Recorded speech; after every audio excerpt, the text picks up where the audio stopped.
हमारे साथ इस वक्त प्रदीप गुप्ता जी, चेयरमैन एक्सिस माई इंडिया के जुड़ चुके हैं। प्रदीप जी, आप हमेशा डेयरिंग के लिए जाने जाते हैं। इस बार आपने फिर से एक डेयरिंग दिखाई है कि यहाँ पर सब लोग कांटे की फाइट दिखा रहे हैं और आप कह रहे हैं कि भाई नहीं, लैंडस्लाइड विक्ट्री है ये। हाँ, 200 तक भी जा सकता है। होगा कैसे?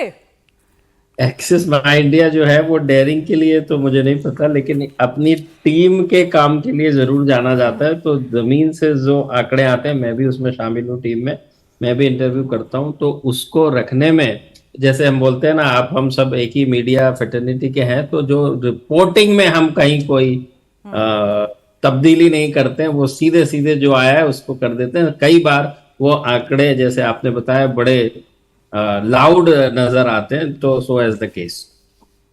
तो ये आपको क्या लगता है, क्या फैक्टर रहे कि भाई इन 4 महीनों के अंदर अंदर लोकसभा से लेकर विधानसभा चुनावों में इतनी क्या तब्दीली आ गई कि कट टू कट फाइट नहीं, एज नहीं, लैंडस्लाइड विक्ट्री आप प्रिडिक्ट कर रहे हैं?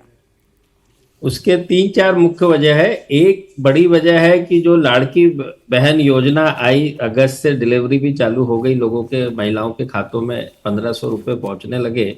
2 करोड़ से ज्यादा राज्य की महिलाओं को लगातार अगस्त से लेके अभी तक 1500 रुपए मिल रहे हैं। तो जो सबसे बड़ा फैक्टर तो वो है।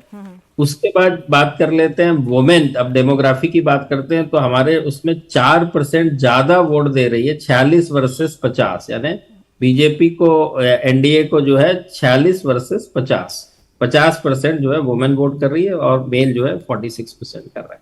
तो वो एक बड़ी वजह है जी। उसके बाद जो है एसटी और एससी 10 और 11 टोटल राज्य की बात करें तो करीब 20 से 22% का ये जो ब्लॉक बनता है, और उसके साथ विदर्भ में कुनबी भी जुड़ जाते हैं।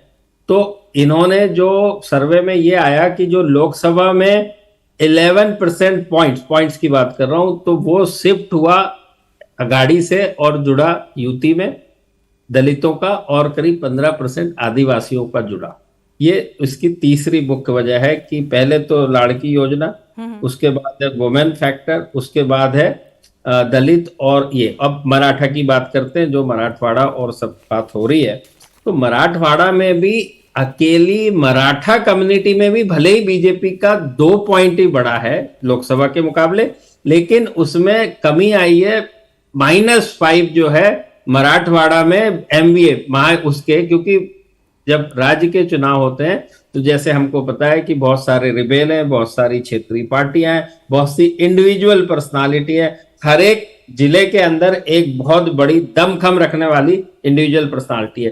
तो उन्होंने -5 खोया है वो अदर्स के खाते में। तो ये मराठाओं का बड़ा फर्क इसमें नजर आया। भली जुड़ा वहां कम है, लेकिन घटा अगाड़ी से ज्यादा। और मराठवाड़ा में ही जो आंदोलन था मनोज जोरंगे पाटिल का, तो टोटल प्रदेश में मराठवाड़ा, फिर मराठवाड़ा में मराठाओं, और मराठाओं में भी उनको जिनको आरक्षण से कुछ लेना देना है, उसका इम्पैक्ट जो है वो जरूर जो है इस कम्युनिटी में। अंतर दोनों के बीच में, यूटी और अगाड़ी में, पूरे प्रदेश की बात कर रहा हूं, केवल 8 पॉइंट का है। वेरेज ओवरऑल अंतर जो है 11% का हमारे सर्वे में आ रहा है दोनों गठबंधनों के बीच।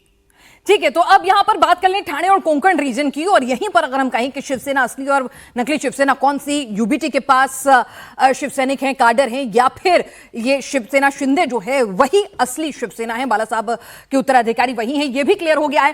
ठाणे कोंकण रीजन के लिए आपको बता दें कि किस तरह की यहाँ पे सीटें आती हैं। धानू, विक्रमगढ़, पालघर, बोईसर, नाला सोपारा, वसई, ये तमाम सीटें यहाँ पर हैं। और खुद मुंब्रा, कलवा, अलीबाग, गुहार, श्रीवर्धन, ये तमाम हाई प्रोफाइल सीटें हैं। पिंपरी, चिंचवाड़, साथ ही कोपरी, पचपखड़ी, ये सीएम की खुद की सीट भी यहां पर है। तो ये तमाम कुंडाल, नितेश राणे, नीलेश राणे, सबकी सीटें यहां पर आती हैं। तो इन तमाम सीटों में आखिर सीधी सीधी फाइट यहां पर देखी जाती है कि शिवसेना शिंदे और शिवसेना के बीच में है यूबीटी की। यहां पर आपने किसको फतेह दिलाई है? कोंकण थाने में हमारे हिसाब से रीजन की बात कर रहे हैं, 39 टोटल सीट्स हैं, जिसमें से 24 सीटें महायुति को मिलती दिख रही है, और महा विकास अघाड़ी को 13 सीट और 2 सीटें अन्य। जी, तो यहां पर आपको और अगर वोट परसेंटेज के हिसाब से देखें तो यहां पर वोट परसेंटेज भी शिवसेना शिंदे का ही आप दिखा रहे हैं कि एक अच्छा खासा अंतर है दोनों के अंदर। बहुत बड़ा अंतर है, 50 वर्सेस 33। तो यानी ये क्लियर कट हो गया है कि शिवसेना शिंदे जो है वही असली शिवसेना है।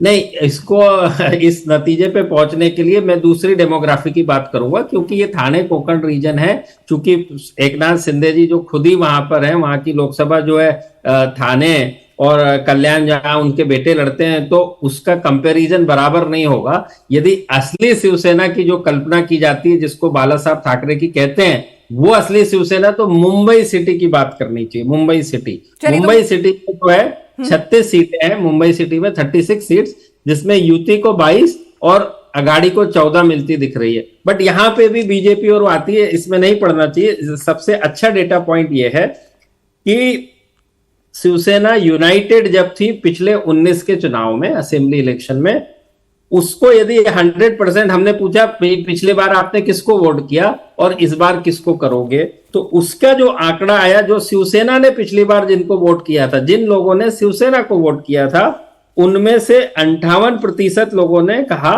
कि हम शिंदे को वोट कर रहे हैं, और यूबीटी शिवसेना को 36। तो आप इसको इस लिहाज से लीजिए कि शिवसेना का असली नकली तो मैं नहीं कहता, मैं कहता हूं कि 58 शिंदे, 36 उद्धव, यूबीटी।